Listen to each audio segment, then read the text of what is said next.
Welcome to news కూడలి. నమస్కారం. ఈరోజు మనం ఒక అద్భుతమైన చారిత్రక మరియు సాంస్కృతిక ప్రయాణాన్ని చూడబోతున్నాం.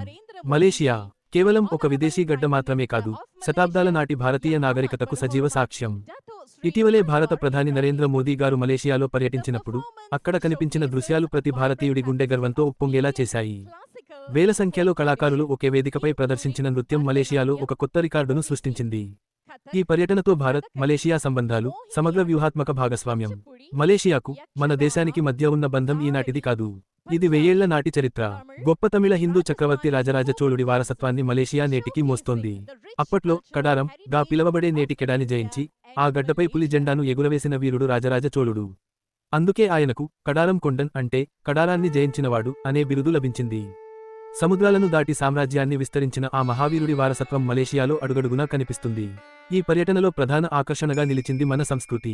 కులాలంపూర్లోని టెంపుల్ ఆఫ్ ఫైన్ ఆర్ట్స్ కళాకారులు రామాయణ ఇతివృత్తంతో ప్రదర్శించిన భరతనాట్యం ప్రేక్షకులను మంత్రముగ్ధులను చేసింది. ఇది కేవలం నృత్యం మాత్రమే కాదు, మన పురాణాలలోని గొప్పతనాన్ని ప్రపంచానికి చాటి చెప్పిన సందర్భం. అలాగే మలేషియా సిలంబం పోర్కలై కౌన్సిల్ వారు ప్రదర్శించిన సిలంబం మార్షల్ ఆర్ట్స్ ప్రదర్శన అద్భుతంగా సాగింది.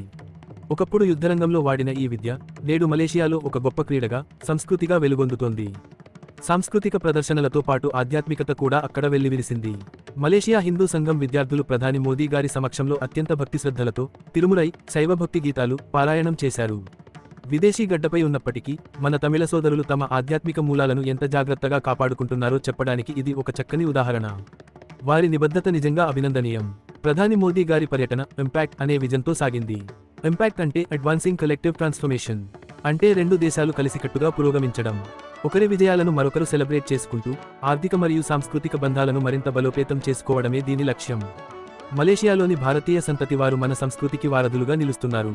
చోళుల వారసత్వం వెలుగుతూనే ఉండాలి, మన భారతీయ సంస్కృతి విశ్వవ్యాప్తం అవ్వాలి. మరిన్ని విషయాలకు మా ఛానల్ సబ్స్క్రైబ్ చేసుకోండి, లైక్, షేర్ చేయండి.